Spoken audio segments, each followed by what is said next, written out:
안녕하세요. 만나서 반갑습니다. 성경의 깊은 진리를 가장 입체적이고 명쾌하게 만나보는 시간, 스마트 성경 스토리에 오신 것을 환영합니다. 저는 앞으로 여러분과 함께 은혜로운 성경의 세계를 탐험할 안내자입니다. 안녕하세요. 이번 영상에서는 레위기, 거룩한 하나님과 동행하는 초대라는 주제로 성경 말씀을 살펴보겠습니다. 레위기를 그저 딱딱한 제사 규례를 나열한 지루한 책으로 오해하기 쉬운데요. 사실 이 책은 거룩하신 하나님께서 어떻게 죄인인 인간과 함께 거하실 수 있는지에 대한 놀라운 신학적 해답을 주며 우리가 일상에서 어떻게 거룩하게 살아가야 하는지를 알려주는 완벽한 사용 설명서입니다. 죄와 부정함을 넘어 하나님의 임재 안으로 들어가는 그 위대한 여정을 지금부터 시작하겠습니다. 먼저 레위기의 전체 구조를 보겠습니다.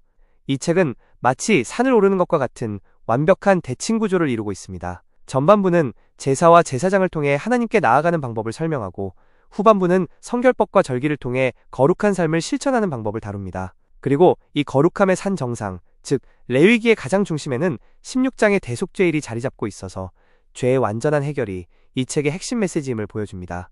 하나님께 나아가는 방법으로 먼저 5대 제사가 소개됩니다. 제물 전체를 태워 전적인 헌신을 다짐하는 번제, 고운 가루를 바치며 감사와 충성을 표하는 소제, 제사 후 고기를 나누어 먹으며 화평을 누리는 화목제가 있습니다. 이 세 가지는 향기로운 냄새로 올려드리는 자원하는 제사입니다. 반면 비고의적인 죄를 씻는 속죄제와 성물이나 이웃에게 끼친 피해를 배상하는 속건제는 죄 문제를 해결하기 위해 의무적으로 드려야 하는 제사입니다. 이러한 거룩한 제사를 집례하기 위해 중보자로 제사장이 세워집니다. 아론과 그의 아들들은 위임식을 통해 물로 씻겨지고 피와 기름을 발라 거룩하게 구별되었습니다. 하지만 이 직분에는 무거운 책임이 따랐습니다.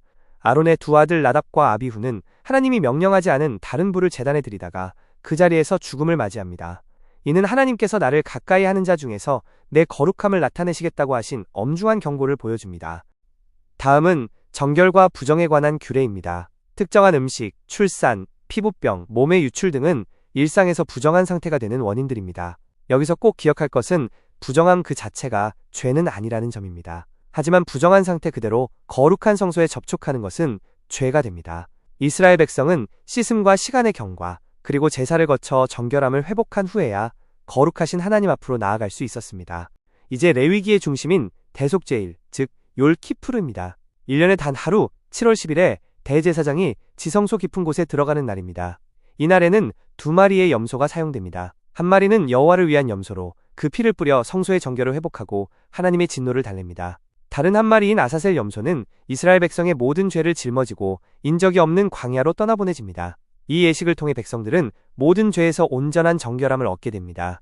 대속죄일을 기점으로 레위기 후반부는 내가 거룩하니 너희도 거룩하라는 하나님의 명령과 함께 성결법으로 전개됩니다. 거룩함은 성소 안에만 머무는 것이 아닙니다. 성소의 제의적인 거룩함은 이스라엘 진영을 넘어 그들이 살아갈 가나안 땅과 세상 속의 윤리적 거룩함으로 확장되어야 합니다.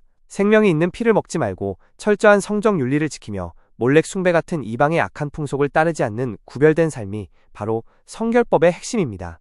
이러한 거룩함은 일상에서 구체적인 이웃 사랑으로 실천됩니다.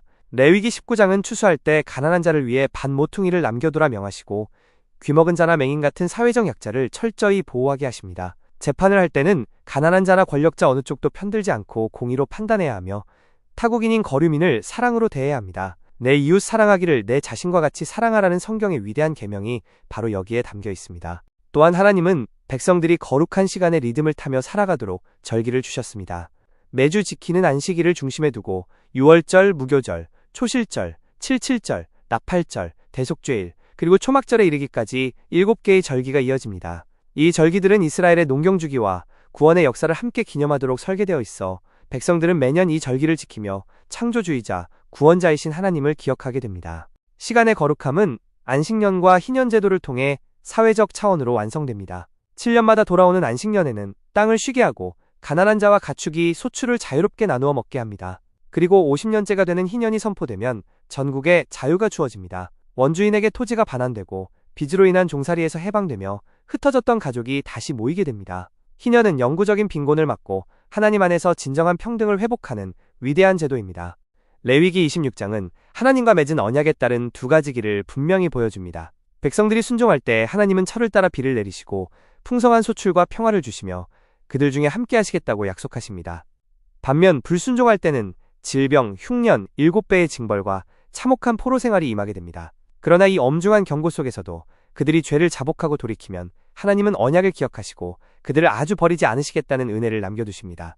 마지막 부분에서는 서원 예물과 11조 등 헌신의 가치를 다룹니다. 하나님께 드리기로 서원한 사람이나 가축, 밭에 대한 규례와 가축 및 땅의 소산 중 10분의 1을 바치는 11조 규례가 나옵니다.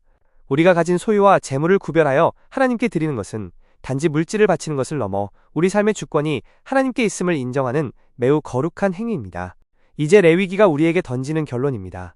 성막에서 시작된 거룩함은 우리의 일상, 즉 삶으로 이어집니다. 희생 제사를 통한 죄 씻음과 대속죄일의 완전한 용서를 경험한 사람은 이제 일상의 거룩함으로 삶의 예배를 드려야 합니다. 내가 거룩하니 너희도 거룩하라. 거룩함은 세상과의 단절이 아닙니다. 오히려 생명의 하나님께 온전히 속하여 병든 세상을 치유하고 회복시키는 능력, 그것이 바로 레위기가 우리를 초대하는 진정한 거룩함입니다. 시청해주셔서 감사합니다. 이 영상이 마음에 드셨다면 좋아요, 구독, 그리고 알림 설정 부탁드립니다. 감사합니다.